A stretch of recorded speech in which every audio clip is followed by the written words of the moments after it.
नमस्कार दोस्तों, स्वागत है आपका आरबी न्यूज पर। चलिए जानते हैं आज की देश और दुनिया की 25 सिलेक्टेड काम की और महत्वपूर्ण बड़ी खबरों को सिर्फ 15 मिनट में। पर अभी तक आपने इस वीडियो को लाइक नहीं किया तो लाइक कर दीजिए और चैनल पर नए हैं तो सब्सक्राइब कर लीजिए।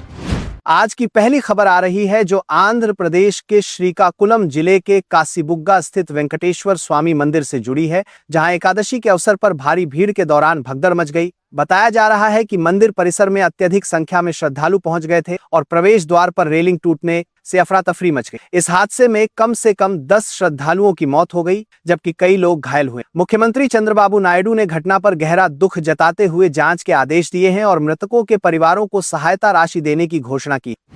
अगली खबर आ रही है जो दिल्ली में 1 नवंबर से लागू हुए नए नियम से। वायु प्रदूषण को नियंत्रित करने के लिए आयोग ने दिल्ली की सीमाओं में पुराने मालवाहक वाहनों के प्रवेश पर रोक लगा दी। अब दिल्ली के बाहर पंजीकृत BS3 या उससे पुराने लाइट, मीडियम और हैवी गुड्स व्हीकल्स को राजधानी में प्रवेश नहीं मिलेगा। केवल दिल्ली में पंजीकृत CNG, LNG और इलेक्ट्रिक वाहनों को ही छूट दी गई है। यह निर्णय प्रदूषण के बढ़ते स्तर को देखते हुए लिया गया है और इसे लेकर परिवहन विभाग ने सख्त निगरानी के निर्देश जारी किए हैं।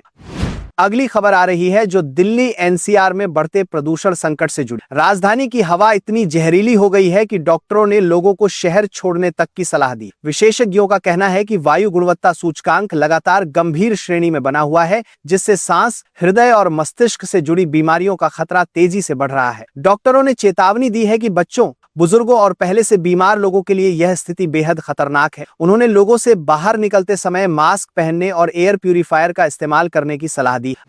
अगली खबर आ रही है जो मध्य प्रदेश के एक व्यवसायी से जुड़ी है, जिनकी जान एप्पल वॉच ने बचा ली। रिपोर्ट के अनुसार वे सिनेमा हॉल में फिल्म देख रहे थे जब उनकी स्मार्ट वॉच ने अचानक हार्ट रेट में असामान्यता की चेतावनी दी। अलर्ट मिलते ही उन्होंने तुरंत जांच कराई, जिसमें उनका ब्लड प्रेशर 180/120 पाया गया। डॉक्टरों ने बताया कि समय पर ध्यान न देने पर उन्हें स्ट्रोक या हार्ट अटैक हो सकता था। व्यवसायी ने कहा कि अगर वॉच ने चेतावनी न दी होती तो शायद जान बचाना मुश्किल होता। उन्होंने एप्पल वॉच को जीवन रक्षक बताया। अगली खबर आ रही है जो दिल्ली में वायु प्रदूषण से होने वाली मौतों से जुड़ी है। ग्लोबल बर्डन ऑफ डिजीज 2023 की रिपोर्ट के अनुसार दिल्ली में पिछले साल लगभग 17,000 से अधिक लोगों की जान वायु प्रदूषण के कारण गई। यह आंकड़ा राजधानी में कुल मौतों का करीब 15% है। रिपोर्ट में कहा गया है कि हवा में मौजूद सूक्ष्म कण यानी पार्टिकुलेट मैटर PM लोगों के स्वास्थ्य के लिए सबसे बड़ा खतरा बन चुका। विशेषज्ञों ने चेताया है कि प्रदूषण अब सिर्फ पर्यावरण नहीं बल्कि गंभीर स्वास्थ्य संकट का रूप ले चुका है। अगली खबर आ रही है जो वायु प्रदूषण से फेफड़ों की सुरक्षा पर हुई एक नई स्टडी से जुड़ी है। रिपोर्ट के अनुसार सर्दियों में अगर लोग नियमित रूप से फल खाते हैं तो प्रदूषण का असर फेफड़ों पर कम होता है। न्यूट्रिशनिस्ट लीमा महाजन ने बताया कि सेब, अमरूद, संतरा, अनार, आंवला, बेरीज, पपीता और कीवी जैसे फल फेफड़ों को मजबूत बनाते हैं। इनमें मौजूद एंटीऑक्सीडेंट्स और विटामिन्स ऑक्सीडेटिव स्ट्रेस और सूजन को कम करते हैं। विशेषज्ञों का कहना है कि प्रदूषित हवा से बचाव के लिए संतुलित आहार और पर्याप्त पानी पीना भी जरूरी है।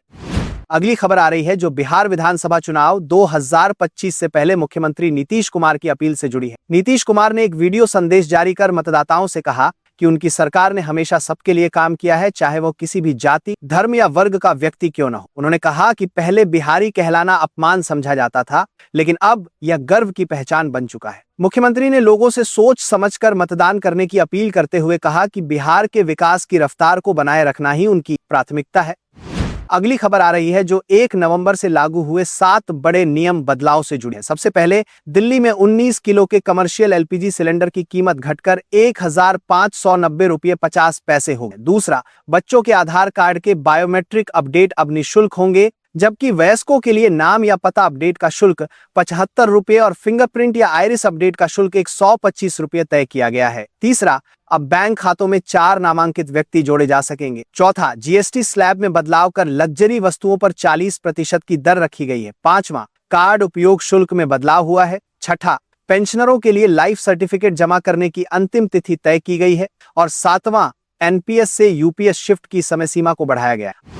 अगली खबर आ रही है जो दिल्ली विश्वविद्यालय के भीमराव अंबेडकर कॉलेज में हुए विवाद से जुड़ी है। यहाँ प्रोफेसर सुजीत कुमार ने छात्र नेता दीपिका झा पर उन पर हमला करने का आरोप लगाया है। इस घटना के बाद लगभग 30 से 35 कॉलेजों के शिक्षकों ने एकजुट होकर विरोध प्रदर्शन शुरू कर दिया है। उनका कहना है कि अगर आरोपित छात्र नेता पर तुरंत कार्रवाई नहीं की गई तो आंदोलन पूरे विश्वविद्यालय स्तर पर किया जाए। शिक्षक संगठनों ने प्रशासन से आरोपी के निष्कासन की मांग की है और चेतावनी दी है कि यह विरोध अब सिर्फ एक कॉलेज तक सीमित नहीं रहेगा।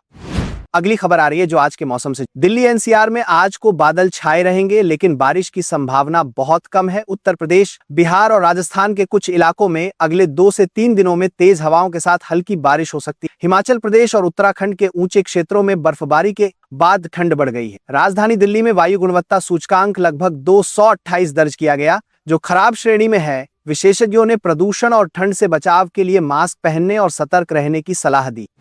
अगली खबर आ रही है जो पंजाब के अमृतसर, जालंधर और लुधियाना जिलों में मौसम की बदलती प्रकृति तथा बढ़ते वायु प्रदूषण से जुड़ी है। इन इलाकों में दिन के तापमान में तेज गिरावट दर्ज की गई है और सुबह शाम की ठंड बढ़ गई है। इसके साथ ही वायु गुणवत्ता स्वस्थ श्रेणी में पहुंचने लगा है, जिससे सांस या फेफड़ों की बीमारी वाले लोगों के लिए खतरा बढ़ गया। मौसम विभाग ने अगले कुछ समय में हल्की बारिश या ओलावृष्टि की संभावना जताई है, जिससे और ठंड बढ़ सकती है। इस बदलती स्थिति में लोगों को बाहर निकलते समय मास्क पहनने, घरों में एयर प्यूरिफायर या शुद्ध वायु का इंतजाम करने की सलाह दी गई है।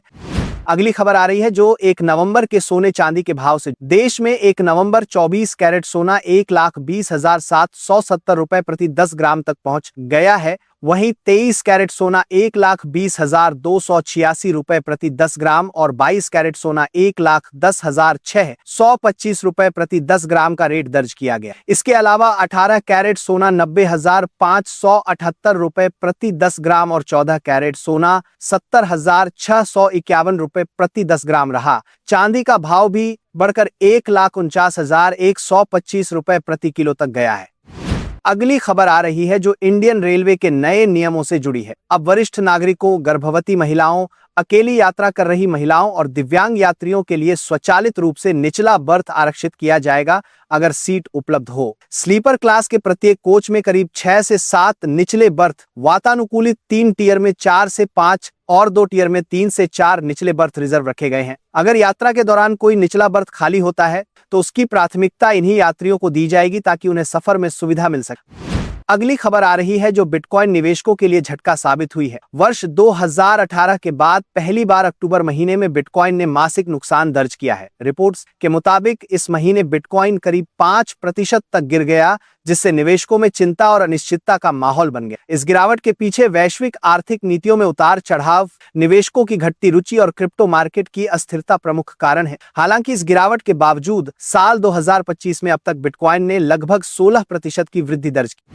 अगली खबर आ रही है जनगणना से जुड़ी, जहां 1 नवंबर से भारत में जाति आधारित और डिजिटल जनगणना के पहले चरण की शुरुआत हो गई। इसे जनगणना 2027 के प्री टेस्ट यानी पूर्व परीक्षण के रूप में किया जा रहा है। इस चरण में गणनाकर्मी घर घर जाकर लोगों को ऑनलाइन पोर्टल के माध्यम से अपनी जानकारी भरने में मदद करेंगे। नागरिक स्वयं भी अपनी जानकारी पोर्टल पर दर्ज कर सके। यह प्रक्रिया 1 से 10 नवंबर तक सीमित क्षेत्रों में चलेगी। इस दौरान घरों से संबंधित 30 प्रश्न पूछे जाएंगे। बता दें कि कोविड के कारण टली जनगणना 2027 में पूरी होगी। अगली खबर आ रही है जो उत्तराखंड के विकास से जुड़ी। राज्य के गठन के 25 वर्ष पूरे होने पर जारी आंकड़ों के अनुसार उत्तराखंड की प्रति व्यक्ति औसत आय में उल्लेखनीय वृद्धि हुई है, जो अब 7 गुना तक बढ़ गई है। आर्थिक सर्वेक्षण के मुताबिक राज्य की अर्थव्यवस्था ने बीते वर्षों में पर्यटन, ऊर्जा, उद्योग और सेवाओं के क्षेत्र में तेजी से प्रगति की है। सरकार का कहना है कि बुनियादी ढांचे, शिक्षा और स्वास्थ्य में सुधार ने भी इस विकास में बड़ी भूमिका निभाई है। आने वाले वर्षों में राज्य का लक्ष्य सतत विकास पर केंद्रित रहेगा। अगली खबर आ रही है जो आधार और पैन कार्ड लिंकिंग से जुड़ी है। केंद्र सरकार ने पैन कार्ड धारकों के लिए बड़ा निर्देश जारी किया। जिन लोगों ने अपना पैन कार्ड केवल आधार एनरोलमेंट आईडी के आधार पर बनवाया है, उन्हें अब अपना वास्तविक आधार नंबर लिंक करना अनिवार्य होगा। इसके लिए सरकार ने अंतिम तारीख 31 दिसंबर 2025 तय की है। अगर निर्धारित समय तक यह प्रक्रिया पूरी नहीं की गई तो 1 जनवरी 2026 से उनका पैन कार्ड निष्क्रिय हो जाएगा। यह कदम टैक्स प्रणाली को और पारदर्शी बनाने के उद्देश्य से उठाया गया है। अगली खबर आ रही है जो उत्तर प्रदेश के अमेठी जिले से जुड़ी है। यहाँ 1 नवंबर से धान खरीद अभियान की शुरुआत हो गई है। जिले के 99 सरकारी क्रय केंद्रों पर धान की खरीद की जा रही। सरकार ने ग्रेड ए धान का भाव 2,379 रुपए प्रति क्विंटल और सामान्य धान का भाव 2,369 रुपए प्रति क्विंटल तय किया। किसानों के लिए ऑनलाइन पंजीकरण अनिवार्य किया गया। प्रशासन ने इस बार 1,40,000 मीट्रिक टन धान खरीदने का लक्ष्य निर्धारित किया है ताकि किसानों को उचित मूल्य मिल सके। अगली खबर आ रही है जो भारतीय रेलवे से। रेलवे ने हाल ही में अपनी जांच रिपोर्ट में बड़ा खुलासा किया है कि ट्रेनों में कुछ किन्नर यात्रियों से जबरन पैसे वसूल रहे हैं। रेलवे सुरक्षा बल ने बताया कि कई मामलों में यात्रियों से पैसे मांगने और विरोध करने पर बदसलूकी की शिकायतें मिली हैं। रिपोर्ट में यह भी पाया गया कि यह समस्या कई प्रमुख रूटों पर लगातार बढ़ रही है। रेलवे बोर्ड ने इस पर सख्त रुख अपनाते हुए ऐसे मामलों को रोकने के लिए सुरक्षा व्यवस्था मजबूत करने और दोषियों पर कार्रवाई के निर्देश दिए हैं। अगली खबर आ रही है जो दिल्ली की नई शराब नीति से जुड़ी है। मुख्यमंत्री रेखा गुप्ता ने बताया है कि राजधानी में एक पारदर्शी और आधुनिक एक्साइज नीति तैयार की गई है जो जल्द लागू होगी। नई नीति में शराब की गुणवत्ता जांच को वैज्ञानिक तरीके से करने, बिक्री प्रणाली को डिजिटलीकरण करने और अवैध बिक्री पर सख्ती करने के प्रावधान शामिल हैं। इसके साथ ही शराब की दुकानों को घनी आबादी वाले क्षेत्रों से हटाने और प्रीमियम ब्रांड्स की उपलब्धता बढ़ाने का प्रस्ताव है। सरकार का कहना है कि यह नीति सामाजिक सुरक्षा और राजस्व दोनों को ध्यान में रखकर बनाई गई है। अगली खबर आ रही है जो पाकिस्तान और तालिबान के बीच बढ़ते विवाद से जुड़ी है। टीटीपी यानी तहरीक ए तालिबान पाकिस्तान के एक वरिष्ठ अधिकारी ने पाकिस्तानी सेना का मजाक उड़ाते हुए कहा कि सेना 75 वर्षों में भी कश्मीर हासिल नहीं कर सकी। उसने सेना प्रमुख जनरल असीम मुनीर की आलोचना करते हुए कहा कि पाकिस्तान की सेना आतंकवाद से लड़ने के बजाय अपने ही लोगों पर अत्याचार कर रही। तालिबान अधिकारी ने यह भी आरोप लगाया कि पाकिस्तानी सेना ने देश की अस्थिरता बढ़ाने में भूमिका निभाई है। इस बयान से पाकिस्तान की साख को गहरा झटका लगा है। अगली खबर आ रही है जो पाकिस्तान और अफगानिस्तान के बीच बढ़ते तनाव से जुड़ी। कभी पाकिस्तान की खुफिया एजेंसी आईएसआई का मोहरा रहे सिराजुद्दीन हक्कानी अब तालिबान के साथ मिलकर पाकिस्तान के खिलाफ खड़े हो गए हैं। हक्कानी नेटवर्क, जिसे पहले अफगानिस्तान में सशस्त्र गतिविधियों के लिए आईएसआई का समर्थन मिलता था, अब पूरी तरह स्वतंत्र होकर तालिबान सरकार में अहम भूमिका निभा रहा है। विशेषज्ञों का कहना है कि पाकिस्तान की नीतियों और सीमाई हमलों ने हक्कानी गुट को उसके खिलाफ खड़ा कर दिया है, जिससे दोनों देशों के रिश्ते और अधिक तनावपूर्ण हो गए। अगली खबर आ रही है जो रूस यूक्रेन युद्ध से जुड़ी। यूक्रेन के डोनेस्क क्षेत्र में स्थित रणनीतिक शहर पोक्रोव्स्क पर रूस का कब्जा लगभग तय माना जा रहा है। रूसी सेना ने इस शहर को तीनों ओर से घेर लिया है और करीब 1,70,000 सैनिकों की तैनाती की गई है। लगातार बमबारी से शहर का बड़ा हिस्सा तबाह हो गया है, जबकि यूक्रेनी सेना अब अपने सैनिकों की जान बचाने पर ध्यान दे रही है। विशेषज्ञों का कहना है कि अगर पोक्रोव्स्क रूस के हाथों चला गया तो ये युद्ध में यूक्रेन के लिए एक बड़ा झटका साबित है। अगली खबर आ रही है जो गाजा पट्टी में बढ़ते तनाव से जुड़ी। इजराइल ने अपने एक सैनिक की मौत के बाद गाजा में बड़े पैमाने पर हवाई हमले किए हैं, जिनमें 100 से अधिक फिलिस्तीनियों की मौत हो गई है। मरने वालों में कई महिलाएं और बच्चे भी शामिल बताए जा रहे हैं। इजराइल का कहना है कि ये हमले हमास द्वारा संघर्ष विराम उल्लंघन के जवाब में किए गए, जबकि हमास ने इन आरोपों से इनकार किया है। इस घटना के बाद युद्ध विराम समझौते पर संकट गहराने लगा है और क्षेत्र में हालात और तनावपूर्ण हो गए। अभी तक आपने इस वीडियो को लाइक नहीं किया तो लाइक कर दीजिए और चैनल पर नए हैं तो सब्सक्राइब कर लीजिए।